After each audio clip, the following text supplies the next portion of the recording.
It is Monday morning, arguably the worst, uh, the most dreadful time of week.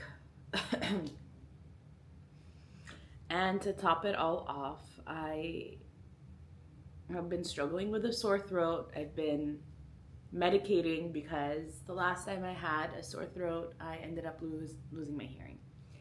So I've been medicating every 6 hours to try and keep things under control. And my plan is to go to a checkup if things don't improve today. But in the meantime, I sound like, I guess, a nasally version of Batman. Um, Najib traveled today, and I find myself struggling with feelings of guilt and sadness, like just this feeling of inadequacy and kind of like I don't understand my role as a partner or a wife, and it makes me feel so bad. Like,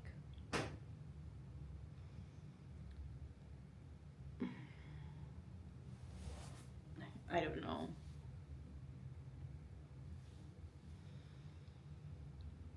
Maybe I'm just coming out of the fog of the last few months, and maybe it's starting to clear a little, and those feelings of like confusion and uncertainty have been replaced with guilt and sadness and self-reflection, and this idea that, okay, my partner makes mistakes. Obviously my partner is human, but I've also made many mistakes, and in many ways, like, I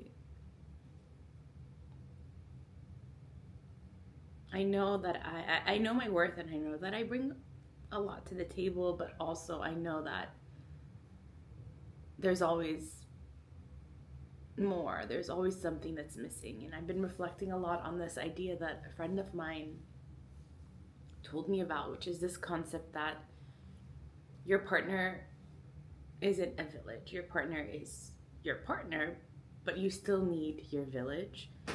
And what it means is, like, you can't rely on your partner for everything. Like, your partner can't be, hypothetically speaking, like your provider and your best friend and your lover and your, I don't know, business partner and colleague, and like just like every single role. Like, it's not realistic to expect your partner to play every single role, and instead, you have that village where different people play different roles, and your partner plays certain roles but not all of the roles. And I think that for a while we've been each other's village, and what that means is that some of the roles were played well, some of the roles were played poorly, um, because it's not natural to expect your partner to play all these roles. Instead, you should kind of distribute them. And for a while, I rejected that because I thought it was like you're settling. Like, no, like my partner should be all of that. Like, it should be like a partnership should be this all encompassing thing where there's friendship and companionship and love and lust and passion and safety and comfort, like all at the same time. But the reality is it kind of ebbs and flows, and sometimes, it feels like a push and a pull. And if in certain seasons certain aspects or certain roles are emphasized, then maybe others in your life step up and take on other roles, or you naturally gravitate towards people who um, can offer other things. Obviously, not necessarily the love and the passion, but maybe the friendship, or sharing activities or hobbies, or um, like work friends and colleagues. And like you can distribute those aspects of the relationship, and then your partner and you can zero in on passion and some of the things that are more reserved for a partnership. Yeah, so I feel like I've resisted that for a while, but it's kind of time to embrace that a little because it makes sense. It's just, it's hard to unlearn that it's not settling and it's actually a more fair expectation. And it's a reminder of like the role that, or like the reason that you yearn for a partner. And that word sounds so weird, but it's like the reason that you, like going back to the basics of why you want a partner. Like what gap does the partner fill in your life? Like if you didn't have a partner, what aspects would you miss most that you feel like only a partner could fulfill? And then zeroing in on those aspects and placing them front and center rather than the other aspects, which could in theory be fulfilled by others. So I think that is what I want to work on while he's away, is like trying to understand that and how I can also offer that to him. Okay, so it's 8:45. I feel like I just have a ton of acid reflux. I hate that feeling.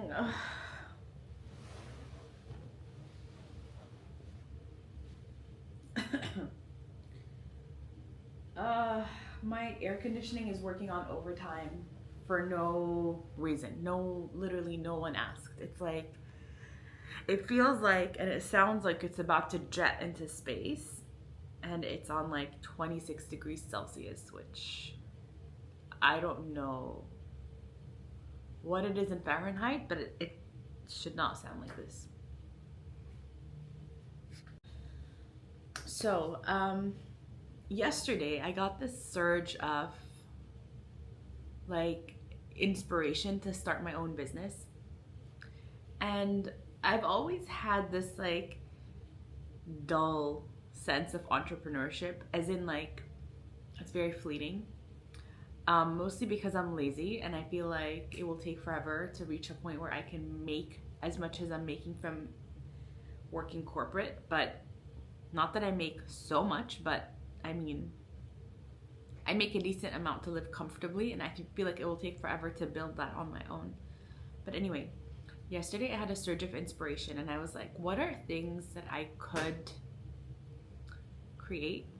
And I was looking specifically at product. So my issue is like, historically I would always look at services. Like, should I offer marketing services or like classes, teaching a skill? And it was always in the form of services. And for me, like, the issue with the service is like, it feels so reliant on me. Obviously I can hire people, but it just feels like it would fall apart if like I wasn't there to hold it all together. Whereas with products, it becomes more self-sufficient, especially if you find a way to delegate and automate as much as possible and outsource as much as possible, which you could do with a service. It just feels like a service is way less scalable. I think that's the term I'm looking for. But anyway, I started to brainstorm products. My problem with these products is like, they're nice to have, but they're not like super innovative. So for example, I have 3 categories.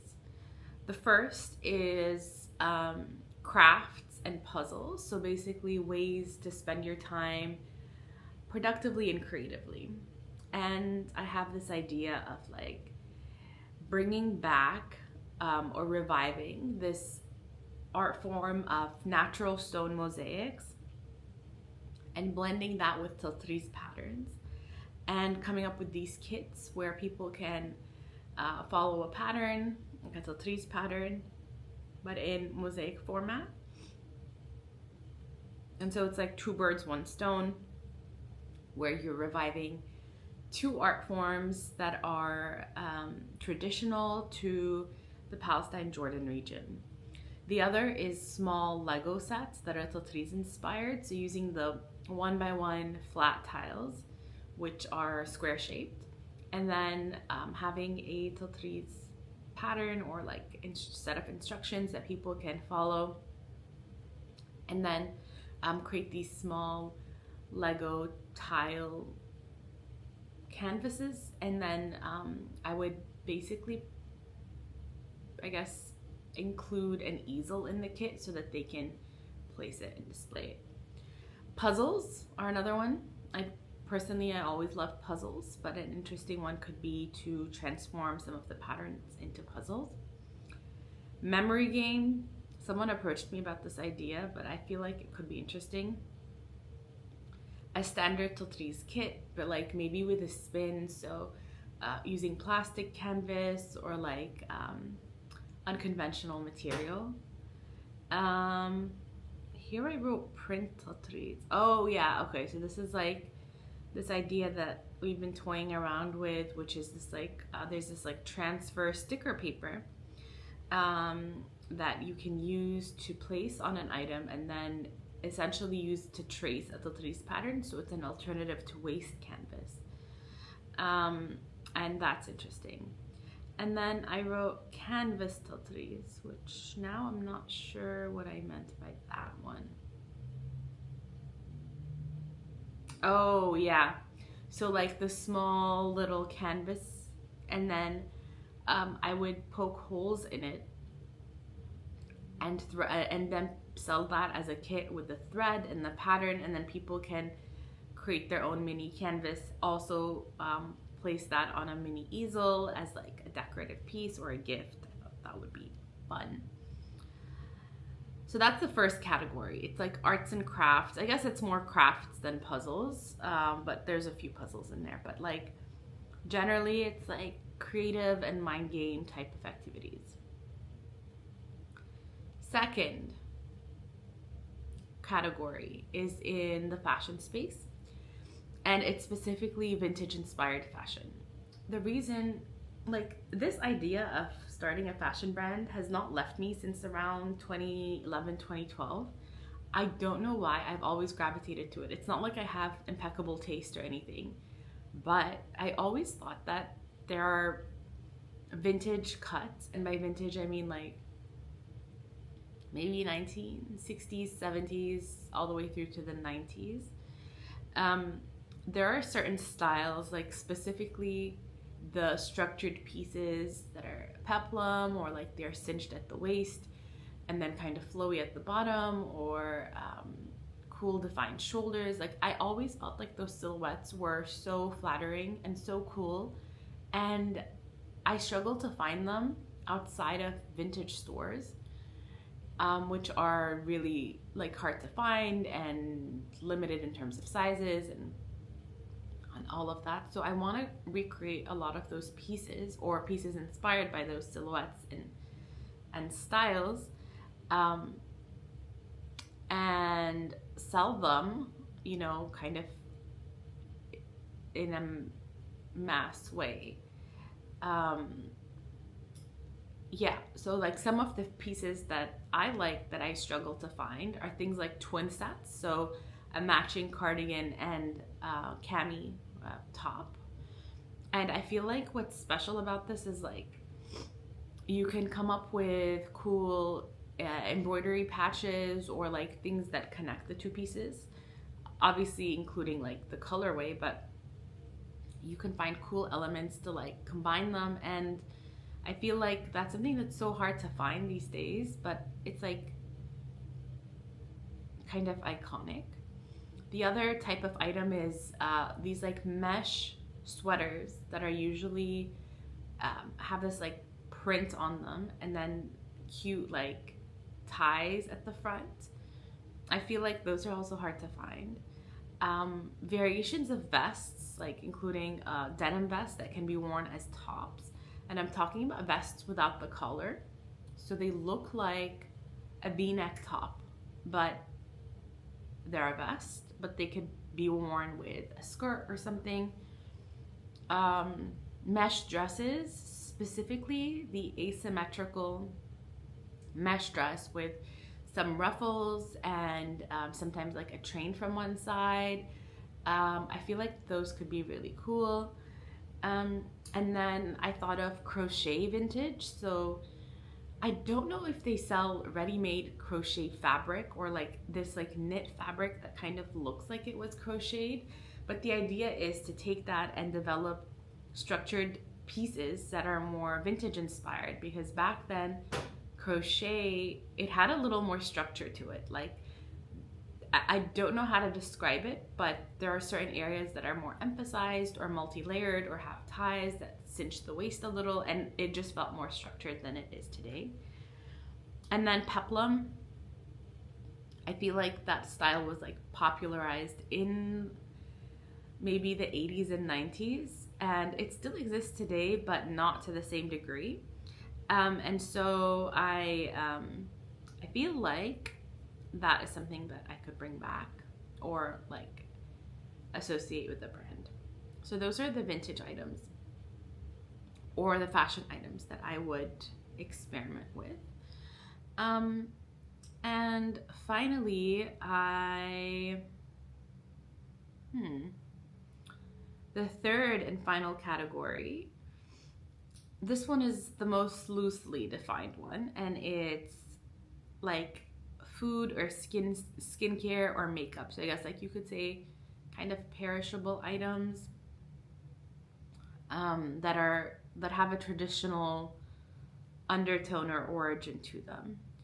And this is still very loose because I haven't quite figured it out. I have like bits and pieces of it. So I was inspired by this woman that is creating a skincare line using olive oil. And so I want to think of something along those lines, whether it's like a food item that's traditional that could be made more mainstream, or maybe an item that's used in skincare or makeup, and like a traditional natural item that maybe is no longer used in a mainstream way that could be brought back. So examples of this include traditionally, like as Arabs, we would use this material for eyeliners, and it was like kind of iconic in terms of how it would arrive and how it would get applied. It's not the most practical thing, but I know that the like what it's made of is very natural. And so maybe it's like thinking along those lines of what are things that were used traditionally that could be brought back. Yeah. And then I think of like food items too, but that's even harder to ship and transport. So now going back to the three categories. So you have craft / puzzles, you have fashion or clothing, and then the last one is like traditional inspired food, skincare, makeup. In terms of like ease and practicality, crafts and the puzzles, most of them, I can either find like the bits and pieces I would need to develop the kits on like through different e-commerce suppliers and then piece it together and sell it. So that's definitely the easiest to accomplish. And then I also have a following in the space of Tatreez, and so that will be a great way to distribute the items.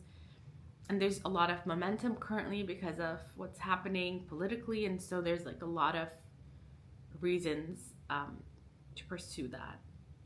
The second one, which is fashion and vintage, this has been on my mind for years, so over 10 years now. The challenge here is finding a tailor that I can trust, that is reliable, that can produce things like several pieces of the same thing, or even produce them on demand.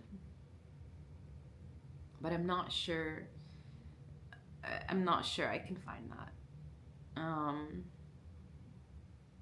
I mean, I can, but it just feels like it's not the most scalable one. although I feel a lot of passion towards it. It's not the most scalable one. The field is so cluttered and so busy. It's like so hard to break through. I did start a Pinterest, so I feel like I'm a step closer. I looked up fabric shops and tailors nearby. Maybe I'll go and see if I find anything I like in terms of material, or like a tailor that I could experiment with. So yeah, but that one is like a medium in terms of difficulty. The last one, which is like food, skincare, makeup with a traditional flair, that one is the least developed, so I can't really even decide how easy or hard. I'd say it's like the hardest in the sense that it needs research and thinking about what this item is. But yeah,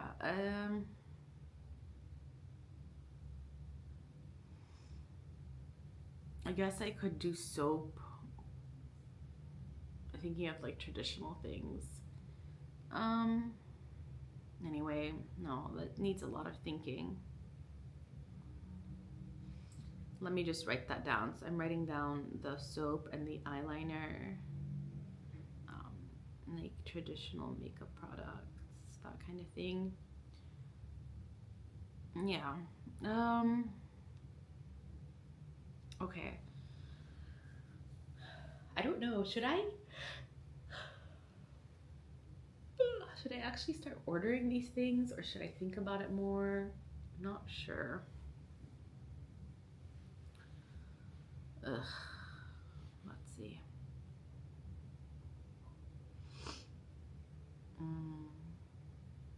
I am happy that I'm starting to think about these things, because about a month ago I didn't feel like I have the mental capacity to think about these things. And I feel like I'm starting to, although I have no reason to be able to, because I have so much to do, like work-wise. But hey, let's see.